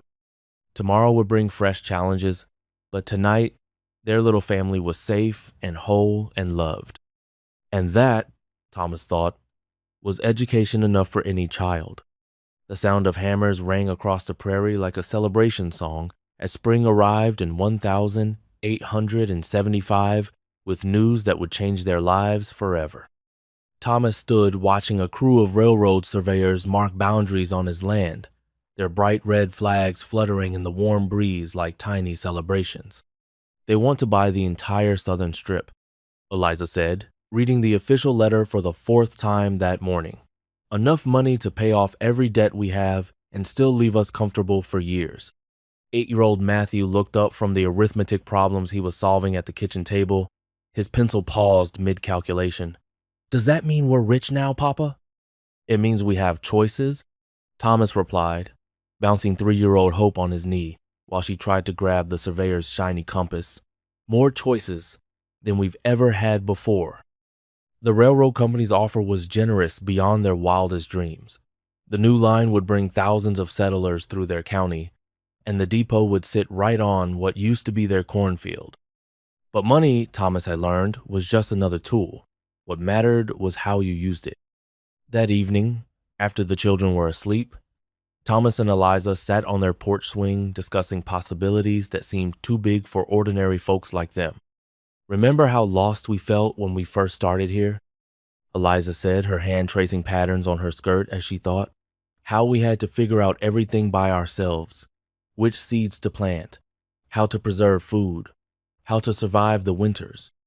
And how Gray Dove taught us about finding water underground," Thomas added. "How the whole community came together during the drought to build the irrigation channels. All that knowledge, scattered among different people," Eliza continued. "What if we could bring it all together in one place? What if we could help new families learn what took us years to figure out?" Thomas felt an idea growing in his mind like a seed finding sunlight. "You mean like a school? But not just for reading and writing." "Exactly. A place where families could learn everything they need to know about living out here. Farming, building, animal care, medicine, even how to get along with neighbors who might be different from them. A school that would accept all children," Thomas said, his voice growing excited, "no matter who their parents are or where they come from." They spent the next hour sketching plans on brown paper, their vision growing bolder with each idea. Joseph Running Bear could teach traditional knowledge about plants and weather. Mrs. Patterson could show women how to treat injuries and illness. Carlos Mendez could demonstrate business skills and record keeping. "And you could teach reading and writing," Thomas said to Eliza, "along with how to make a house feel like home, no matter how rough the circumstances." "What about you?" she asked. "Building, animal husbandry, basic engineering," Thomas replied. "All the things a man needs to know to make a living on the frontier." The next morning, they presented their idea to Matthew over breakfast. "We're thinking about starting a special kind of school," Eliza explained. "One where children and adults could learn together, where everyone would be welcome regardless of their background." Matthew's face lit up with understanding. "You mean Joseph could come learn with me, and other kids like us could have a place where they belong?" "Especially kids like you," Thomas promised. "Kids who are smart and curious and ready to learn about the world." "Could we teach them that families come in all different shapes?" Matthew asked seriously. "That it doesn't matter who your birth parents are if your chosen parents love you?" Thomas felt pride swell in his chest. At 8 years old, his son already understood lessons that many adults struggled with. The planning took 6 months. Thomas rode to every farm and settlement within 50 miles, explaining their vision and asking for support. Some people thought he was crazy. Why would anyone want to mix different kinds of families and teaching styles? But others, especially newer arrivals who felt lost and overwhelmed, embraced the idea immediately. Joseph Running Bear's response surprised everyone. "My grandmother Gray Dove has been dreaming of such a place," he said when Thomas visited the Pawnee camp. "She says the spirits told her that different streams of knowledge must flow together to create wisdom strong enough for the changing times." Dr. Patterson offered to teach basic medical skills to anyone interested. "Too many people die out here from things that could be easily treated," he said. "If we can teach mothers to recognize symptoms and fathers to handle emergencies, we'll save lives." Even Sheriff Williams wanted to contribute. "I could teach basic law and conflict resolution," he offered. "Help people understand their rights and responsibilities as citizens." The most surprising supporter came from an unexpected source. Mrs. Whitfield, the Boston teacher who had rejected Matthew's enrollment, appeared at their door one October evening with an apology and an offer. "I've been thinking about what happened with your son," she said, her cheeks red with embarrassment. "I let fear make my decisions instead of doing what was right. If you'll have me, I'd like to help with your school." "What changed your mind?" Eliza asked. "I watched Joseph and Matthew working together at the Harvest Festival," Mrs. Whitfield replied. "They were helping younger children with their reading, switching between English and Pawnee to make sure everyone understood. I realized I'd been teaching rules and facts, but they were teaching understanding and friendship." Construction began in November. The railroad company donated lumber and hardware as part of their land purchase agreement. Volunteers came from every corner of the county, German immigrants who knew about efficient heating systems, Swedish families with carpentry skills, Mexican vaqueros who understood how to work with adobe and stone. Even the Pawnee contributed, sharing techniques for making buildings that could withstand prairie storms and bitter winters. Gray Dove herself, now very old but still sharp-minded, came to bless the foundation and share traditional ceremonies for new beginnings. "This place will be a bridge," she said through Joseph's translation, her ancient hands touching the cornerstone. "A bridge between the old ways and the new ways, between different peoples who must learn to walk together if any are to survive." The Hartwell Learning Center opened its doors on a bright spring morning in 1876. The sign outside read, "All children welcome. Learning for life on the prairie." Thomas stood watching the first day unfold with amazement that bordered on disbelief. 23 children from 11 different families filled the main classroom. Ages ranged from 5 to 15. Backgrounds from Pawnee to German to Mexican to former slaves seeking new opportunities in the West. Instead of the chaos Thomas had feared, he saw eager faces bent over books and projects. Joseph Running Bear taught tracking and plant identification in the morning. Mrs. Patterson demonstrated bandaging and basic first aid to the older girls. Thomas showed carpentry techniques while Matthew and 2 other experienced students helped younger children measure and cut wood safely. In the center of it all, Eliza led reading lessons using books that told stories about all kinds of families, families built from love rather than tradition, families that overcame hardship through cooperation rather than conflict. "Mrs. Hartwell," a small voice interrupted his observations. Lucy Chen, now 15 and serving as a teaching assistant, pointed toward the road. "There's someone coming to visit." Thomas looked outside and saw a covered wagon approaching, driven by a young native woman he didn't recognize. Beside her sat an elderly figure that made his heart leap with joy. Gray Dove, making what might be her final journey to see their dream made real. "This is my great-granddaughter, Morning Star," Gray Dove said when Thomas helped her down from the wagon. "She has traveled from the reservation to see what you have accomplished here." Morning Star was perhaps 25 years old, with intelligent dark eyes and graceful hands that spoke as eloquently as her voice. "My great-grandmother told me about the white man who brings different peoples together to learn from each other. I came to see if this was truly possible." Thomas led them through the school, showing how children from vastly different backgrounds worked together on projects, how knowledge flowed freely regardless of who was teaching or learning, how respect and curiosity had replaced fear and suspicion. Morning Star watched everything with careful attention, occasionally asking questions or making observations. When they finished the tour, she was quiet for a long moment. "My great-grandmother was right," she said finally. "You have created what our people call the good path, where different streams flow together to make a river strong enough to carry everyone safely." "Would you consider staying?" Eliza asked hopefully. "We need someone who understands traditional healing and can teach children about living in harmony with the land." Morning Star looked at Gray Dove, who nodded with satisfaction. "The spirits led me here for a reason," she said. "I will stay and teach what I know if you will learn what I can share." That day marked the beginning of something extraordinary. Morning Star became the 5th full-time teacher, bringing knowledge about herbal medicine, sustainable farming, and conflict resolution that complemented rather than competed with the other subjects. The years that followed exceeded Thomas's wildest hopes. Children who learned at the Hartwell Center went on to become doctors, teachers, business owners, and territorial officials. More importantly, they carried with them the understanding that differences made communities stronger rather than weaker.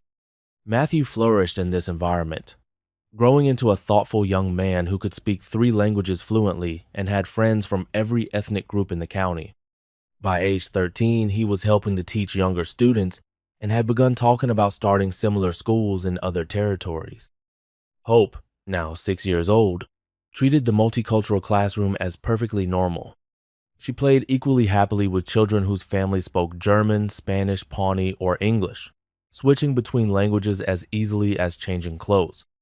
"Papa," Matthew said one spring evening in 1880, when he was 13 and already taller than his mother. I've been thinking about something important.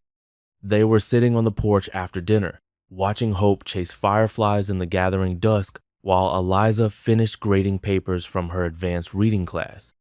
What's that, son? When I grow up, I want to start schools like this one in other places.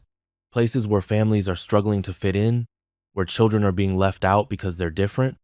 Thomas felt his throat tighten with emotion. That's a big dream, Matthew. It would mean traveling far from home, facing people who might not understand what you're trying to do. I know, Matthew said seriously, but you and Mama taught me that being different isn't something to hide from. It's something to celebrate. And there are probably lots of kids out there who need to learn that lesson. What would you need from me to make that happen? Your help planning the schools, your knowledge about building and organizing, and your blessing to carry on what we started here. Thomas looked at his son, no longer the scared 5-year-old who couldn't attend the local school, but a confident young man with vision and purpose, and felt overwhelming pride. You'll have all of that, Thomas promised, and more.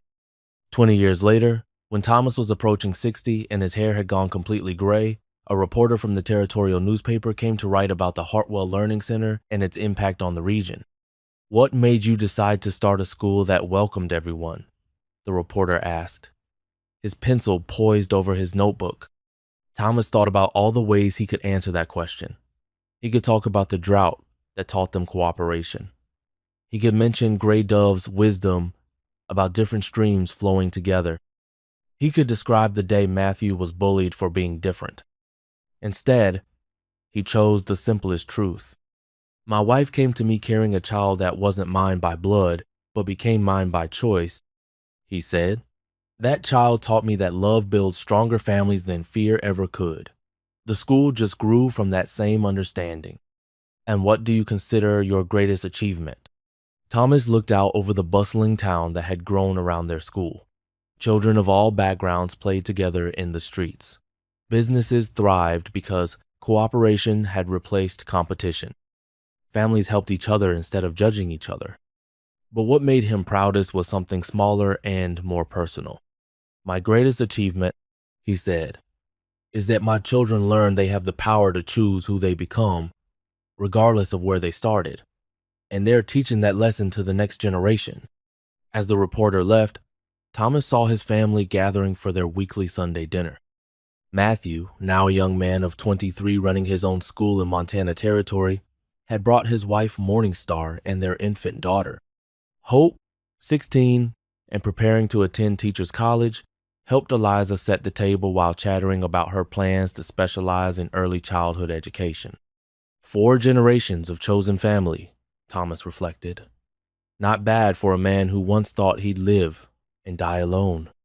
As they held hands around the dinner table, Thomas looked at each beloved face and realized that their greatest legacy wasn't the school or the town or even the hundreds of students who had passed through their doors. Their greatest legacy was the simple proof that love could indeed conquer fear, that different streams could flow together to create something beautiful, and that every child, no matter how they came into the world, deserved a place where they belonged. Thank you, he said quietly, speaking to his family but thinking of all the forces that had brought them together, for choosing to build something beautiful with me. And in the warm glow of lamplight, surrounded by the people who had chosen to love him, and whom he had chosen to love in return, Thomas Hartwell understood that he had lived a life worth living.